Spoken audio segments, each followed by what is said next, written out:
Welcome everyone to part two, Choosing Life, COVID Vaccine, Jewish Thought, and Jewish Law. Thank you all for joining us again.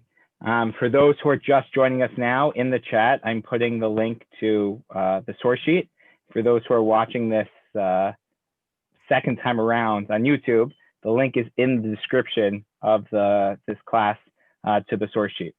I want to start just by dedicating this year and the Torah that we'll study together in two directions.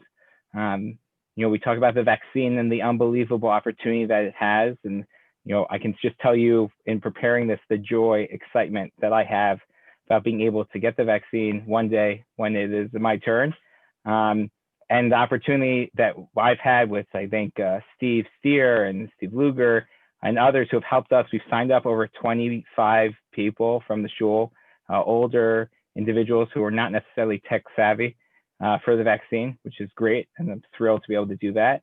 But the reality is that this vaccine comes a little too late for so many people in our country and across the world. And there's so many families that are never going to be the same with COVID. So our learning and our Torah should be a aliyah to neshama of those that we've lost, and for refuah shalema for those who also this vaccine did not come soon enough for. For those, we're going to start with a quick recap of last time and then move forward. We sort of broke this up into two parts.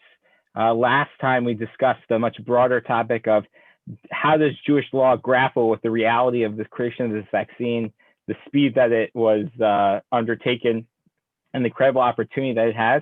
How do we evaluate risks that we're not really sure about in the moment? And what we saw fairly clear is that the vast majority of poskim see that it's even an obligation for one to get the vaccine, whether it's an obligation vis-a-vis yourself, that you have to protect yourself, and this is a step you have to take. Haneshama lach v'aguf shalach. We remind ourselves that both our bodies and our soul belong to God, and we are stewards of that gift, and we have to do everything in our power to protect ourselves, or whether that's a manifestation of our obligation to others, that we have to make sure that we do whatever we can in our society. There are so many mitzvot in the Torah about not standing idly by while our friends are in danger, while our fellows in danger. And so whether it's an outgrowth of our responsibility to the other, to ourselves, but it's an obligation. We saw Rav Asher Weiss, who described how it's very appropriate in a mitzvah. But if you are meticulous with your socially distancing, at least for the moment, he wasn't able to say you're obligated. But that seems pretty clear about that. I will add the additional piece that this is just part of a multifaceted commitment to protecting our lives, meaning we have to make sure that we live lives that are healthy. It's the reason why it's prohibited to smoke. Is really why there are other different things that are prohibited. Someone called me this week and said, Rabbi, you're going to give a class on why you can't drink Coca-Cola. So I think there are slight differences, but it's a matter of degrees, but one needs to make sure that they live a lifestyle that's healthy. And this is all part of that, if not more acute of that. What we want to focus on in part two is two parts, and there are really so many other facets of this that but we're gonna focus on these two. Number one is, should I make a bracha, a blessing? Am I able to ritually contextualize the opportunity to get the vaccine? We said it's a mitzvah, it's this wonderful opportunity. If that's the case, is there a blessing I make at that moment? If so, when? What are the parameters to that? And exploring a little bit of the details around that. And number two, the question about triage. Who should get the vaccine? How should we give that out? Do we give it to, similar to what we've seen, even in our state, we've seen a push and pull, right? There were frontline individuals who got it first, and then 75-year-olds. Then they're going to open it to healthcare work, to other workers and teachers and food service individuals and various other people. And now it looks like we're shifting, that we're going to do 75-year-olds and 65-year-olds, and then do the rest of 1B later. So how does halacha look at this? What does Jewish law think about that? That's part number two of tonight's presentation. God willing, we'll have time for all of it. All right. Before we start, any questions, any lingering questions or thoughts or things we want to make sure we discuss? Because I see you like motioning to the mute button there. Nothing. Excellent. So let's dive in. So I want to start a little bit more broadly, and then circle in. I want to start with a quote from the Kitzur Shulchan Aruch, source number 1. The Kitzur Shulchan Aruch is written by Rav Shlomo Gansfried, who is the who sort of compiled this very concise version of the Code of Jewish Law. Many people spend time studying it because it is an easy Hebrew to get through. And he describes the following idea: HaTorah nitna reshut l'rofe shirata. The Torah gave permission, obligation, this opportunity to the doctors to perform to heal the sick. Shenemar, as it says in the Torah, in the verse, Virapo Yirape, that one should surely heal someone. This is a verse from Mishpatim, which we'll come to in a couple weeks. And really, what's astounding here is the basis of an essential claim that we quickly dissuade ourselves of. One might think that you're very pious and that anything that befalls you comes from God. After all, God controls the world. God runs the world. Everything that happens to us comes from God. So if I get sick, who says that I have the right to heal myself?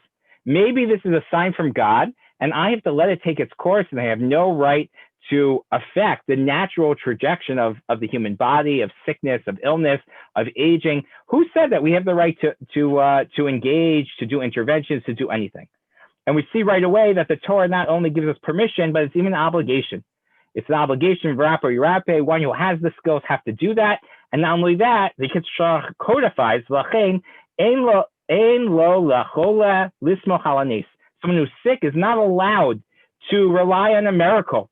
Elachayev, one is obligated to follow the ways of the world and find a doctor to heal them. That if one's sick, you can't just assume, let's take its course. This is God sending me a message. I'm going to sit out and wait. What's the joke, right? Someone's house is flooding and the fire department comes and knocks on his door and says, it's time for you to go. There's a flood coming.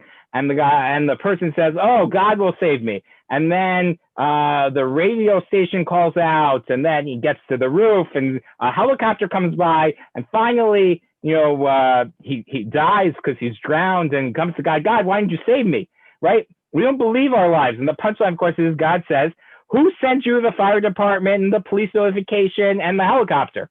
Right? We believe that we have an obligation to intervene, and that's what we have to do.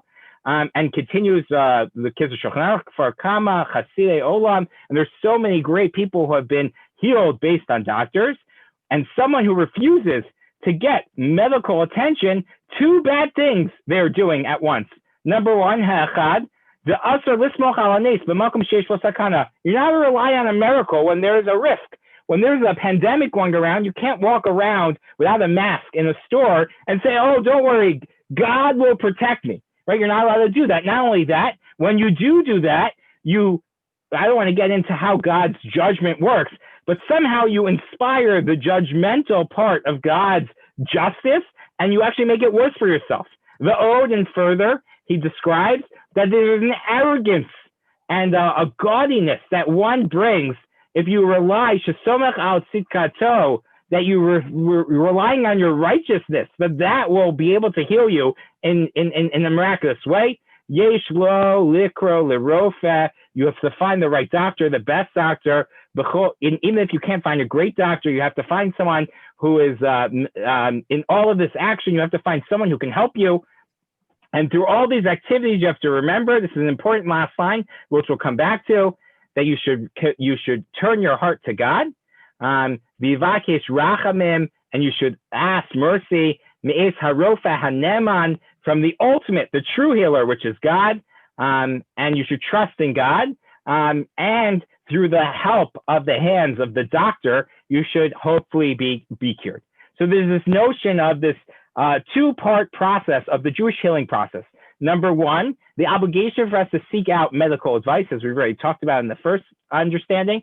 And the second part, the first part of this class, the second part is a recognition an important part of our faith system is that as we go through those steps, we recognize that all of the refuot, all of the healings that we have, both miraculously and naturally, ultimately come from God. They're agents of God.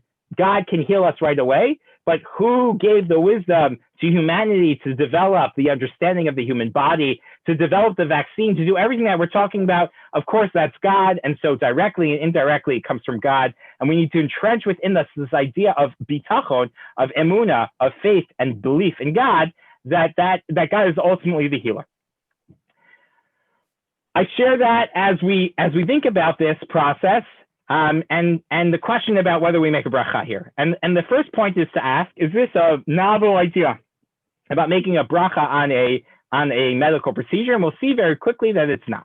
The Talmud describes in brachot that one who enters bloodletting, back in the Talmudic time, the Talmud talks about many different medical procedures. They understood that the blood carries certain diseases.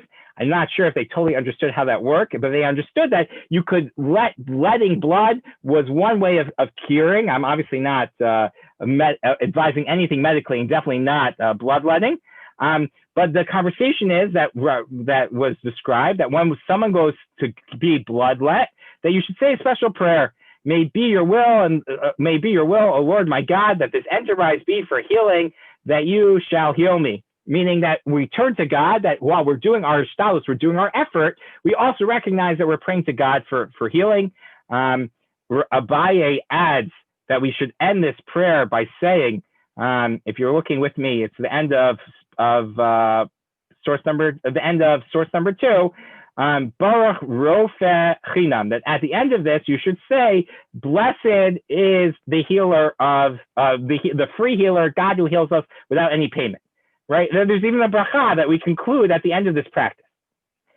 The Rambam, Maimonides, codifies this Gemara as one would expect, as halacha, that someone who goes to an operation for bloodletting, the patient should say, may be as I will, O Lord, my God, that this should be proper for my healing. I don't even understand the English here in this translation, right? That you are the healer of free grace, meaning you are rofeh chinam. You are the healer without free. You are grace. You grace us. We don't deserve the healing. And Kushiyotze, and when you leave, but you say Baruch Ata Hashem. You say blessed are you Hashem, rofeh cholim, that you healed the sick. Right, there's something we say before Yehi Ratzon, and there's a special bracha that we say, and we see over here Shulchan Aruch codifies this as well. The Code of Jewish Law codifies this in source number 4. So first of all, we see this idea of making a bracha, making a blessing on a medical procedure. It seems to be in all these cases that we're just talking about bloodletting. Comes the Magen Avram in the 1600s and writes that this is really just an example. If you see the underlined part, near Ali, it appears to me, Dehu Adin, that this is the same, B'chol Mini de Refuah Yomar Zeh, that any type of medical procedure that you go, you say this Yehi Ratzon, you say this prayer at the beginning, that this prayer experience, that this refuah, that this medical procedure should be a proper healing process for you. And when you complete it, you should say this bracha, Baruch Ata Hashem, blessed are you, O Lord, our God, who has healed the sick. The Avudraham, in a slightly different way, inflects that really this is only for moments that are really dangerous. Shehi sakana, that this is very dangerous. That it's either limited to procedures that carry a certain dangerous moment. He writes that bloodletting, maybe they would open the blood vessel too much and you could bleed out. I don't know both the science or the history of bloodletting, but potentially that was a risk. That was a risky procedure. And so only in those situations you should make this special bracha. It's almost like a birkat hagomel, almost like akin to this blessing in this moment of when you're in a dangerous position, that when you leave that dangerous position, you make that bracha, the same situation happens here as well. The Taz points out that you don't be confused by the way we're writing this, that we're saying Baruch Rofeh Cholim. Blessed are you, Lord, our God, or blessed one who heals the sick. Pashut, it's obvious, Shetzarech Shem Umalchut, that you need to say God's name. That's just a shorthand. Don't think that this is not really a bracha. It's just an expression, Baruch Dayan Emet. When we hear someone passes away, we say, blessed is the true judge. But when someone, unfortunately, in those moments have to tear kriya, they make a real bracha. Baruch atah Hashem Elokeinu melech haolam Dayan Emet. Blessed are you, Lord our God, the true judge. So the Taz is pointing out here, my relative, if you remember from the first part of the class, and the apparently excellent writer of eulogies, the Taz points out here that it requires a full bracha. This is a full-fledged bracha in all forms. The Machazit Shekel over here points out a super commentary on the Magen Avraham in source number 5, and with this we'll sort of make sense of everything over here. That he's trying to put together all these pieces. We see the Talmud says that you make this bracha. We see the Avudraham says only if it's dangerous. And so he brings this all together. And he writes in the middle of that second line, Mihu, however, Amirat Hatzfila, Bishar Inyanei Refuah, Eino Mazik, right? To say the prayer, the Hiratzot, this hope that we have this intentionality, that this refuah, this act of healing, should be a benefit, and we should recognize that the true healer is God. Of course, you can say that always. Afilu Avudraham, even the Avudraham, who says that the bracha is only made in moments of danger, there's no problem with saying the hiratzon at the beginning, but you should only make the bracha when it's a dangerous situation, like the Avudraham. In general, we're going to see about this question about brachot that there's always going to be a tension. And this is a historical tension that I'm going to introduce now. We'll come back to this point in a second, is that we're always very concerned about making brachot, particularly because we're worried about using God's name in vain. Historically, we see, and you can see this in Tanakh already, that early on in Jewish history, we are much more free with using God's name in civil conversation. Right? Even the idea that we say Hashem obviously isn't God's name. Hashem is the name. And even when we say Yud, Hey, Vav, Hey in the Torah, we don't pronounce that. We pronounce Adonai, which just means my master in Hebrew, which also has a certain form of holiness, but we don't even have the ability, the tradition to know how to pronounce God's purest name, that we're worried about taking God's name in vain.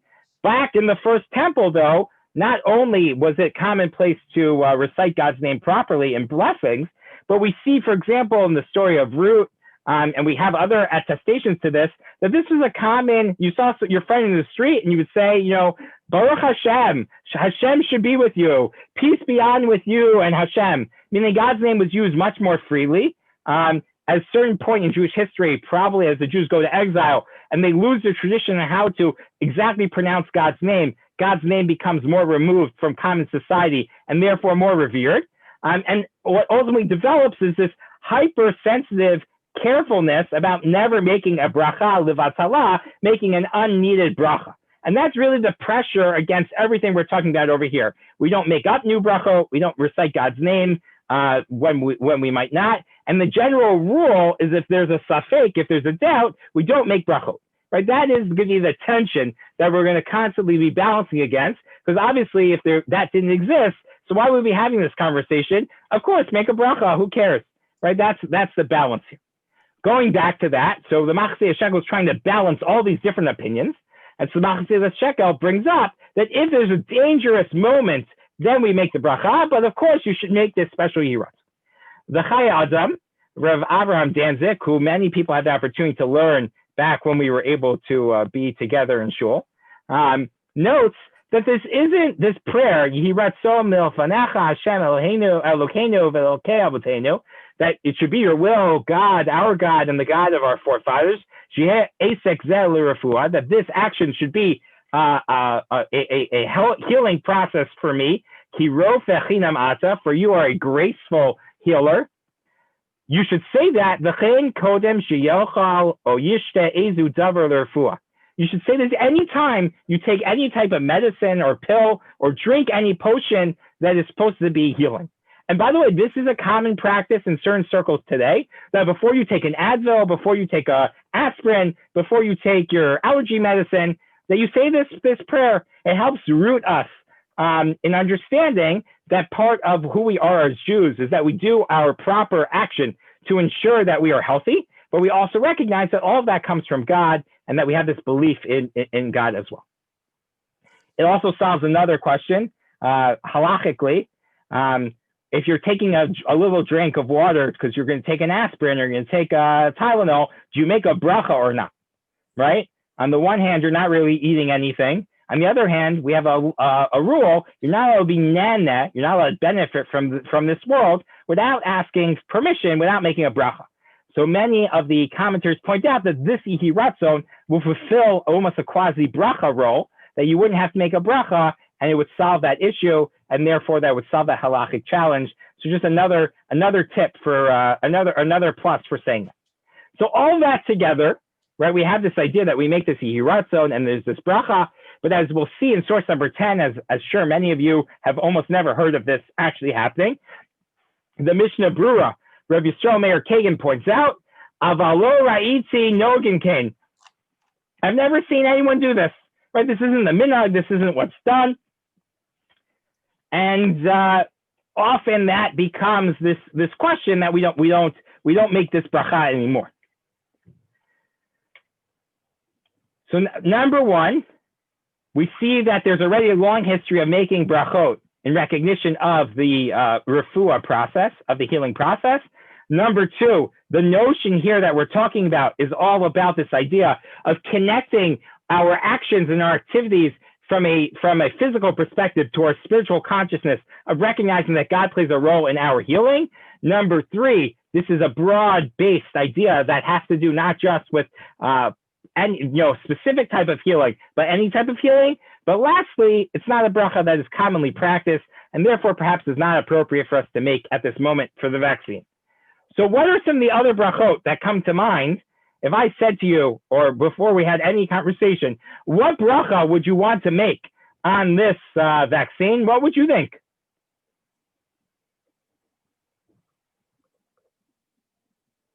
Shechianu. Thank you, Shechianu. What else? Anything else? Imel. I didn't hear that. Sorry. Imel. Imel. Gimel? Gomel. Oh, Hagomel. Thank you. Hagomel. Is it possible to take a bracha out of the Shemona Esrei and make it like Atachonen Yadam Da'as? Can that be a standalone? Oh, interesting. Take a standalone bracha like that. Interesting. Yeah. All of these are excellent options, right? Birchas Hagomel is also an excellent option.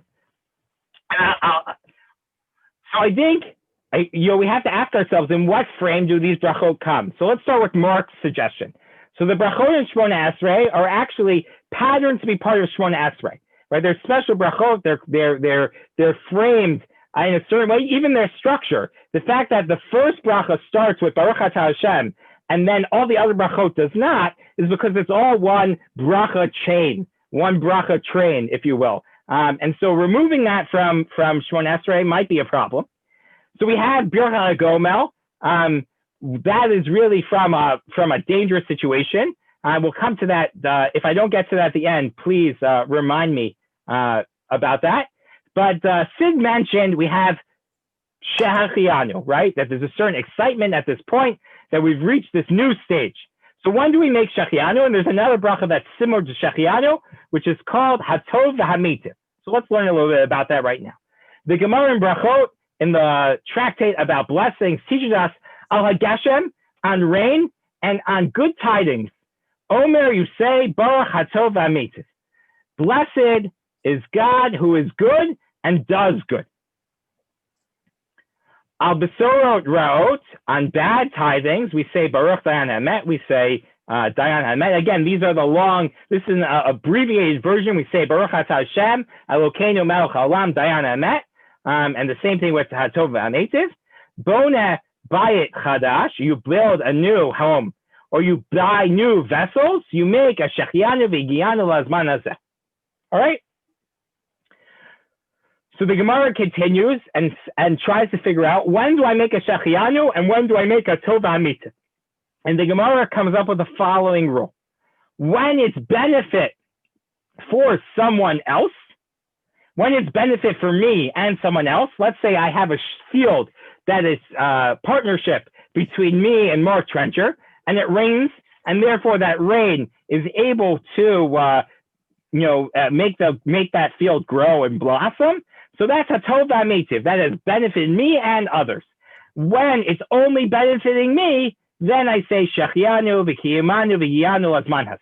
Right, that's the general rule in source number 12. You have it there in English and in Hebrew.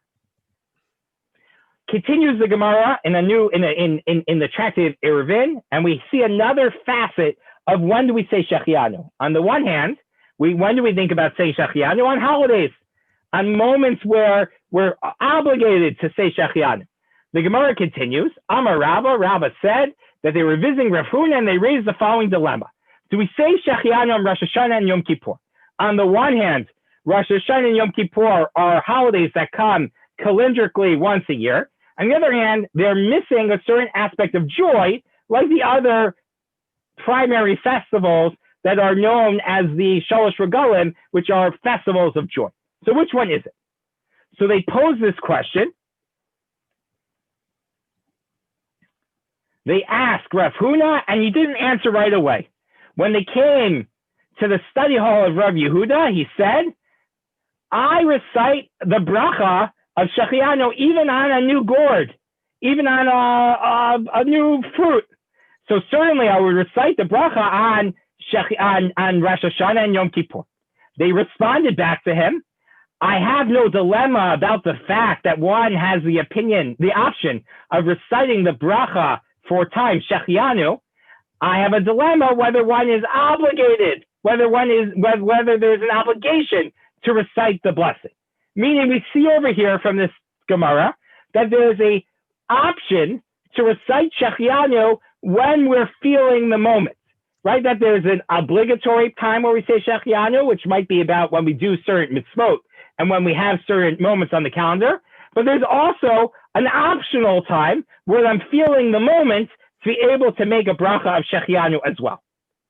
So we see over here 2 important facets, and we're gonna see the Shulchan Aruch, how it gets codified, and then we're going to move to contemporary responsa, written in the last couple months, or really the last month or so, on how to respond to this situation.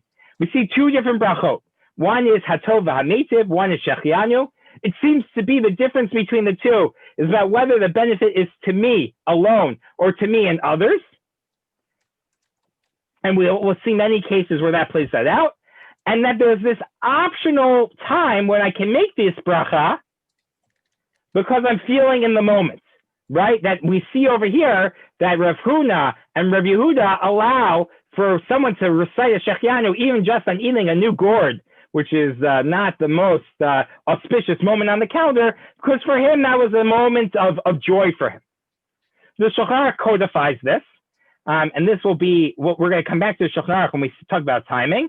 But let's look at source 15 for a moment. That when someone has news that al shmuot shehem tovot lo levado, on news that is good only for him, mivarech, or for the individual, mivarech shechianu, im hem tovot lo v'la'achere mivarech hatov hamitiv. If it's good for him and for others, for the individual and for others, you say hatov hamitiv.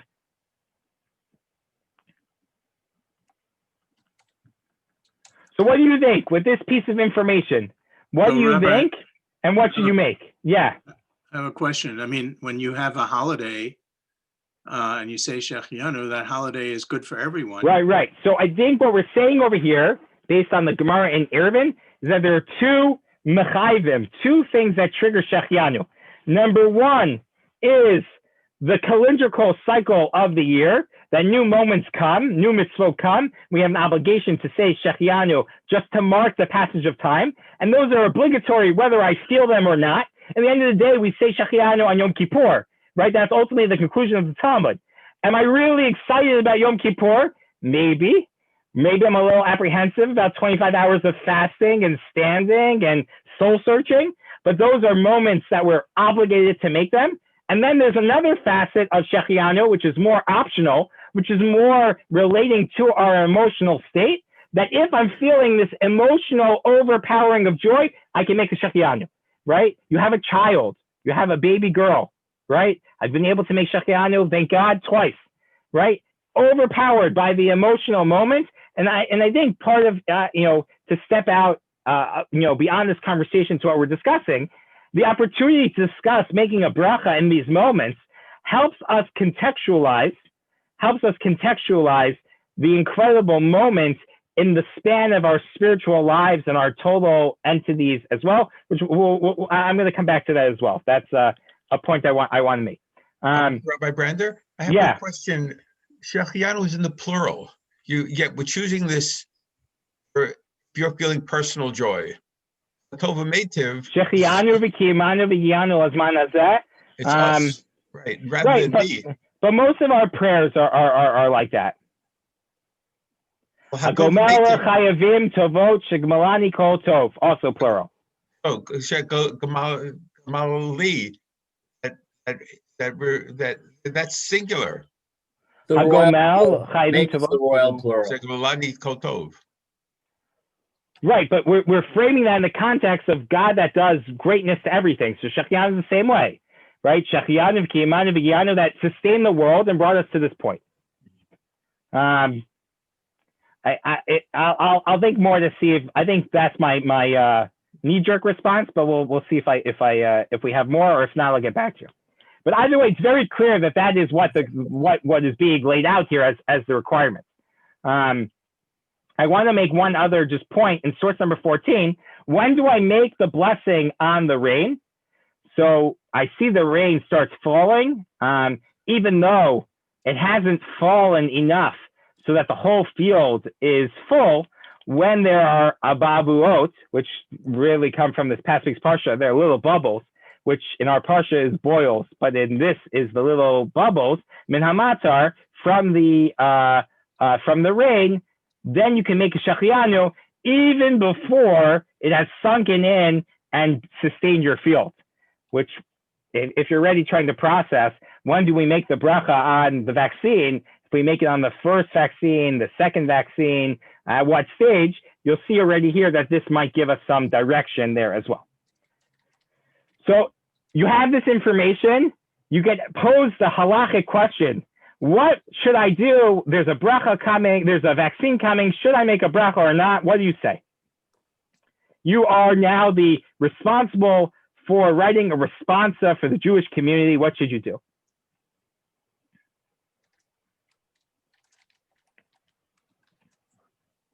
Ask the rabbi. You are the rabbi. You've all been deputized for the next 40 seconds as chief poskim and halachic decisors for the Jewish community. What do we do? Well, it sounds like it certainly would be appropriate to say Shechianu. Okay. Hatova Meitiv or Shechianu? Shechianu, if it's, you're the one who's benefiting. Are others benefiting also? I would Well, say not that while if you're getting, not at the moment that you're getting the vaccination. All right. You're in a big It's vaccine. benefiting you. If you're in a big vaccine hall, they're set up, the 30 or 50 people there being vaccinated, it seemed to me that that a Tova Meitiv would be the proper bracha. Why is this vaccine different than other vaccines? All vaccines help prevent diseases, and all those diseases are bad. We don't make bracha when we get hepatitis vaccine or Exactly. flu vaccine. Exactly. That might be. Sid, you want to weigh in there? Or should we? Or should we, in retrospect? Or maybe we should be making it. Meaning Rob's point is, we don't. Why don't we? I'll add to Rob's question. This isn't the first vaccine in Jewish history, as we saw in last week's class, or the first iteration of this, right? The Jewish community was grappling with this during the smallpox vaccine and all the vaccines that's been developed since then.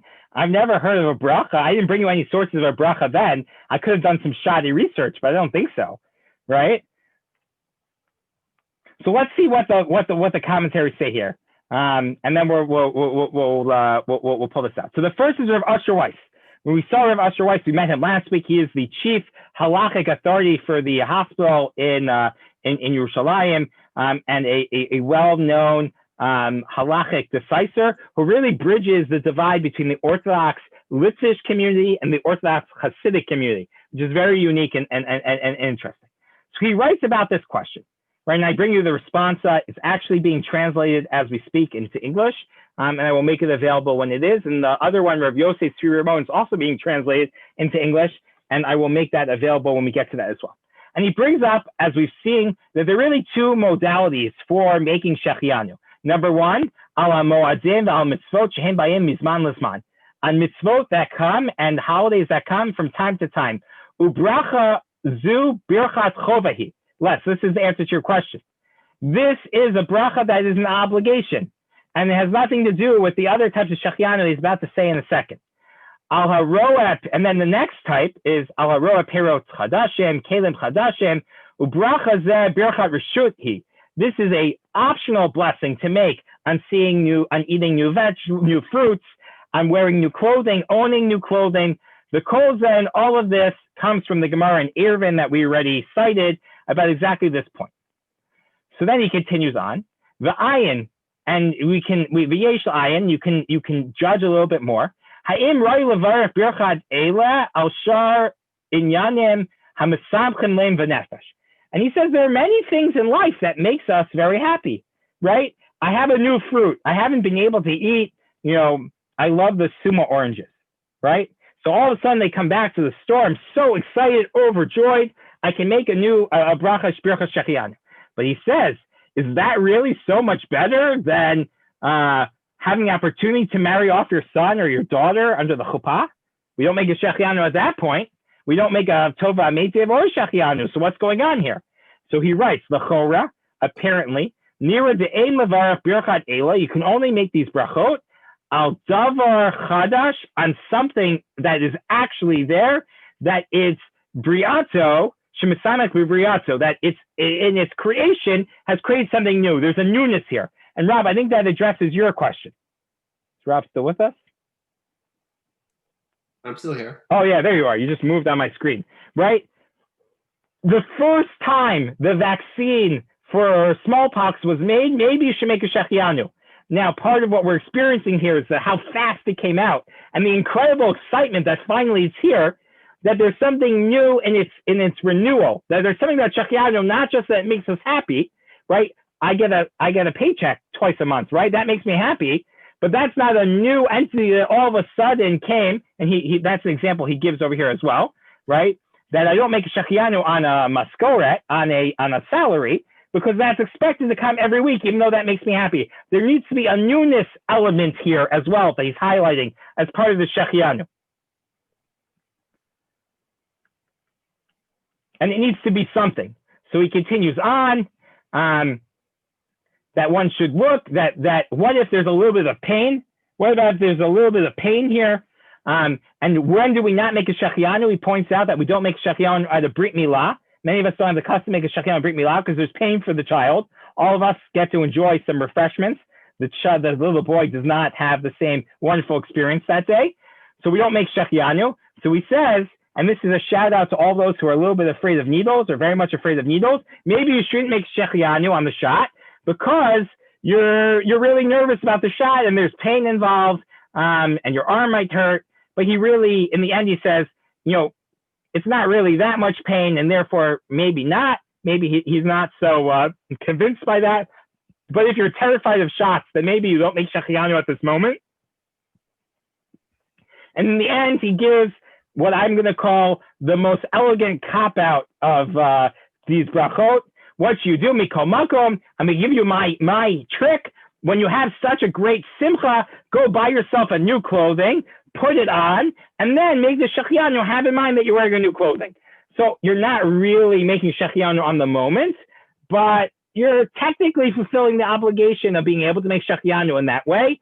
Like I said, it's an elegant cop-out. And he writes that every time he publishes a new book, he buys himself a new set of clothing, and he makes shechianu on it, and that's how he celebrates. Right? He has a celebratory suit. Make sure you pick, a piece of clothing that you can roll up the sleeve, and you'll make a shechianu on that. Is that really making a shechianu on the vaccine? No. He understands the impulse to make the shechianu vaccine, but he's nervous about doing it, and therefore he does not, he suggests this, he ultimately ducks. Response to number 2. Rav Shlomo Aviner, a religious Zionist thinker in Israel from Ateret Yerushalayim, lives in Beit El, very, very prolific. I think he writes like a book every half a minute and comes out. It's unbelievable how prolific he is. He also has, he answers the most complex questions with such simplicity of, 14 characters in an SMS. He has a famous short SMS. I'm only somewhat facetious about being able to handle weighty topics without nuance like that. But he is incredibly prolific, and he is also a wonderful leader in the religious Zionist community, very well respected. He asks this question: Hayim yesh levarach shechianu, when you get the corona vaccine? Again, we all learned last year, chisun is the Hebrew word for inoculation, for vaccine. Harizeh davar misameach me'od. It's such a great opportunity. So he writes very quickly, ein levarach shechianu. Do not make shechianu. He's not, he gives you the answer right away, and he gives 5 answers, five reasons. Number 1, ma shenogu nogu. There's a general rule of thumb that if whatever the practice is, that's the practice, right? He says, and this is a theological question that we should ask, and not exactly the time to develop it right now. But he says we've seen other times that we've had, this isn't the first vaccine that's come out in history, and we don't see them talking about making shechianu at those time, so we should make a shechianu now. Now, is this really the same? Just because they didn't think about it then doesn't mean that we can't think about it now, maybe. And is it really the same as every other time? I would argue perhaps not really. Is there never a time where the entire world was not just threatened, but shut down, at risk because of this disease? In other times in history, it threatened the whole world, but it didn't travel the entire world. Globalization has facilitated corona to be, sweeping across the globe. It is literally perhaps the first truly global pandemic. So maybe it's not exactly the same, but that's what he says. Number 2, shmuot tovot. He notes that we don't really make a shechianu on just good news, and that's not the case anymore. Number 2, and this is the most classic Israeli example ever. When I was reading this, I literally started laughing. He says, do we make a shechianu on something that comes out of something bad? Number 3, davar tov sheyotze midavar ra. What happens if something good comes from something bad? Let's say you come out of jail, right? Or you get a get. So we don't make a shechianu in those moments, even though they're joyous moments of release. He does point out, and this is actually a debate, do I make a shechianu if I got an expensive pair of glasses? On the one hand, it's a refuah, it's for my eyesight. I have poor eyesight. On the other hand, it's a nice expensive pair of glasses. So does this fall under the category of something good coming out of something bad? So he says it does not, and that one could make a shechianu on a fancy pair of glasses. And then what's his other example? The last line of number 3 on page, whatever page this is. What's his other example, which is page number 7. What's his other example? Anyone want to read for me the Hebrew? Translate it. Number 3, mishkafayim, kniyat mishkafayim, I buy a pair of glasses. Oh, first word of the line. Ekdach. What's an ekdach? A gun, a pistol. A pistol. So what happens if I buy a fancy new pistol? Unfortunately, I have to carry a pistol for security reasons, but I got a really fancy pistol. I don't even know anything about guns. I couldn't even tell you a fancy brand, but let's say I got the Burberry of pistols thing. So he says, then you make a shechianu. L'chora zed tov sheyotze midavar ra. This is something bad that comes from something. This is something good that comes from a bad situation. Aval az konem et advarim chadashim. And those situations, glasses, and in the same sentence, a pistol. Very classic Israeli, I guess, example here. You're buying something new, and therefore you still make a shechianu on those things. Number 2. Number 3. He talks about how we don't really make the brachot on refuah anymore. And he gives another example from the Yerushalmi, the Jerusalem Talmud, that is Baruch Atah, blessed are you, Melech HaOlam, Shebora Me Refuot, that you created the avenues of healing, and we don't make that bracha anymore as well. And he quotes Rav Kook, that Rav Kook pointed this out. It's only if it's very dangerous, and that's not what we do anymore. And then number 5, he also goes with the elegant cop-out, Mi umi shebechol ze rotze levar shachianu al kabbalat hachisun neged corona. Someone who wants to make a shachianu on receiving the vaccine against corona, yachol, you can buy new clothing, a new fruit. Apparently, you could get new glasses or a new pistol and make a shachianu and have in mind both of them. So we're 2 for 2 in the artful dodge. Rav Yosef Tzvi Ramon, the rabbi of Alon Shvut, and a prolific writer as well, a brilliant teacher and really a pedagogue par excellence. The only thing that is unfortunate in his writing is that it's not all in English, and that his English is developing, but he is an unbelievably clear and talented teacher and educator. I was once sitting in a class of his, and he was giving a lecture on brachot, on blessings. And he was talking about what bracha do you make on donuts? And so he paused for a second, and he said, I have to tell you the truth. And he said, I know there's some Americans in the room. I've never had a real donut before.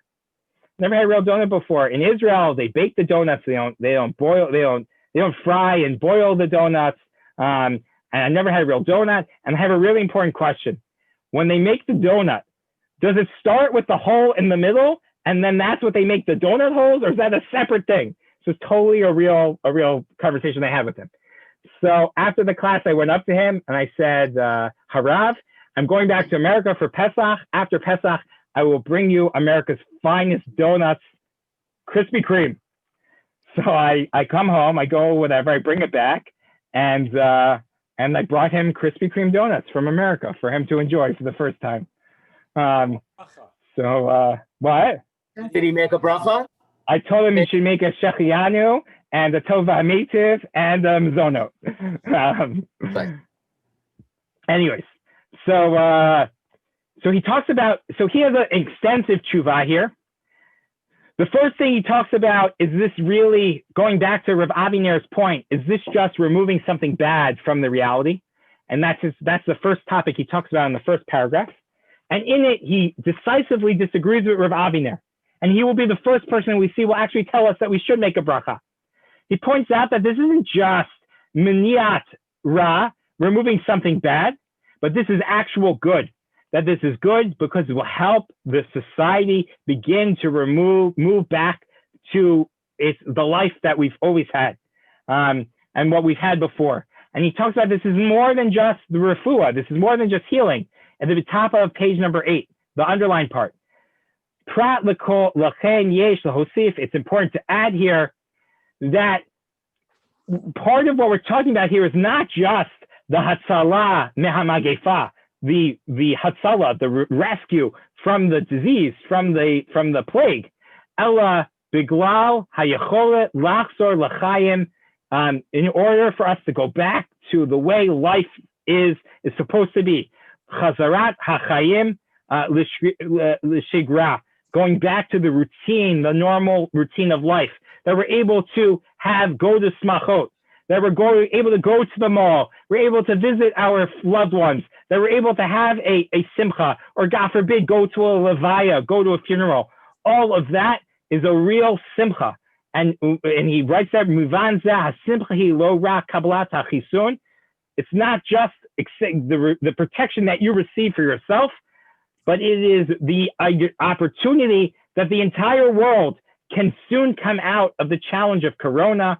And therefore, he says that this isn't just a pan rifui, a facet of refuah, but it is itself a pan gashmi, the kalkali, a physical manifestation of good and an economic manifestation of good, that this is a economical opportunity for people to move forward. So then he says, what should I do? Should I make a tova meitiv or a shechianu? So he ultimately suggests that really this is benefiting everyone, right? By me getting the vaccine, I'll argue with Les for a second. He said, I'm getting the benefit, but by me getting the vaccine, I'm also helping protect other people. That's what vaccines are all about. That's herd immunity. So my vaccine is a twofer. I'm protecting myself and I'm helping to protect other people.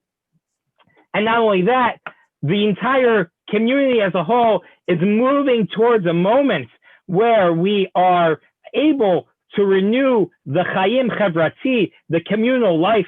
Every vaccine that is given helps move our society back to order. And he says, Harezeh Hatzalah Avor Harabim. This is rescuing the masses. And therefore, it maybe is Hatov Amitis. Then he comes into some halachic calculations. And he says, Ulam Lemaaseh. However, practically, Nira She'adif Levarak Shechianu. Maybe it's proper to say Shechianu instead. And he points out a couple of things, one of which is that Shechianu is the catch-all for all, that if I needed to say a Tova Amitiv, and I accidentally said Shechianu, I'm Yotze, I fulfilled my obligation, but the vice versa is not true. If I needed to say Hatov, I need to say Shechianu, and I accidentally said a Tova Amitiv, I still need to repeat Shechianu. So he says that Shechianu is the catch-all, and therefore it's probably the safer bet. And maybe I really shouldn't be making this bracha at all. But the joy that at least I have individually is stimulating enough so that it should count as a bracha for the joy itself. And that's Shechianu. And so he ends that even though he thinks you can make Hatova Amitiv, the safer bet is to make Shechianu. And because of certain technical halachic calculations, and mainly that Tova Amitiv is a specific bracha under the umbrella bracha of Shechianu. I'm going to come back to his last points in a second. Rabbi Jachter, who is a Sephardic halachic thinker in Teaneck, notes that for the Sephardic community, they're much more stringent about brachot, and therefore one should not make Shechianu at all, because we don't make those brachot, as he cites in English in source number 19. Rabbi Herschel Schachter, points out that one should make Tova Hamitiv when one makes the bracha, because this is really a benefit for all of society. And if you don't want to take my word for it, you don't have to, because I'm happy to share with you him saying it himself. Hopefully you all see the screen right now. Take this, take the whole thing. I noticed Rosh Hashiva said. Can you hear anything? No, right? Something everyone who's Dave, taking can hear it? should make the bracha and after. So. Could you hear what he was saying? Oh, that's weird because I couldn't. It was mumbling. Yeah, it was a mumble. Oh, you couldn't hear what it was? So No, it basically, was the person said, I saw you got the shot, and you said that Tova Amitiv. Do you suggest that to everyone? And he said, yes, I suggest it to everyone. That was Rabbi Schachter? Yeah, with that, Yeah, that was your Schefter. He That was he got it at that place. That was illegal, right? yes, that problematic. Well, he didn't know it was illegal. I know, I know.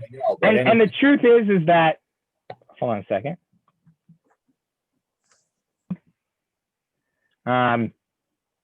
So he rules that one should make a Shechianu as well, a Tova Amitiv as well. Rabbi Willig suggested that we say the Hiratzon and not, because he's very concerned about making brachot. Again, that's that tension.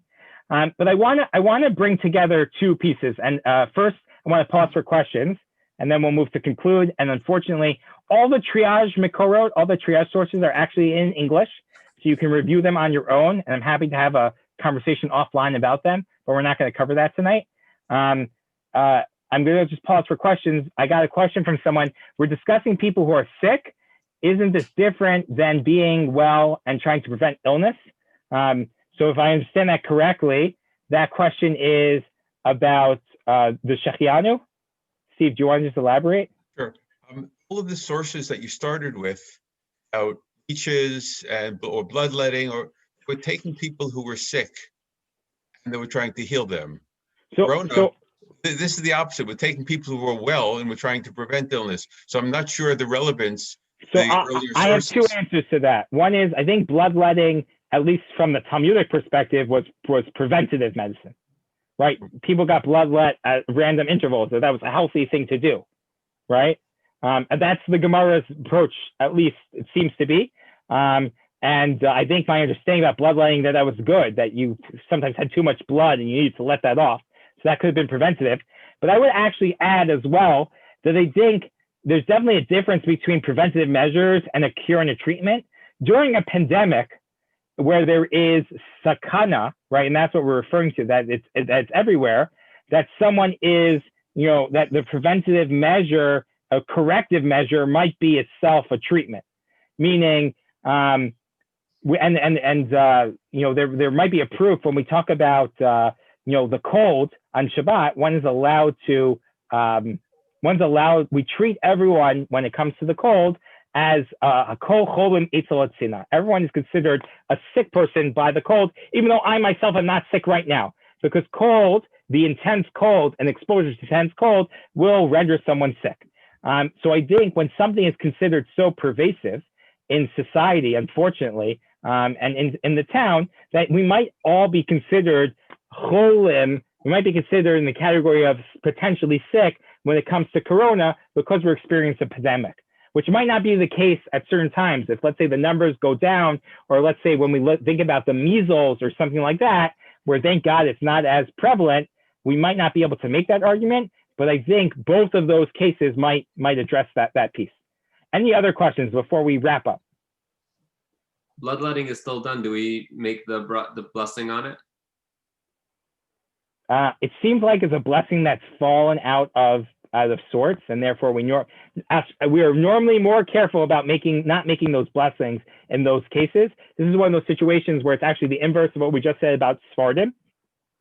Sephardim make a lot of those older blessings that just seem to have fallen out of practice, whereas Ashkenazim, we're very hesitant about even brachot in the Talmud that for some reason have stopped being made. So the real issue here is the appropriate bracha and not saying Hashem's name in vain, right? That's the real issue. That's the real issue here. So let's tie this all together. So I think I'll give you, my take. So we've seen a host of different facets. We've talked about Shechianu, which is really individual, and Atov Ametiv, which is more communal and broad, and one kind of subsumes the other. I think, number one, we should definitely make a bracha.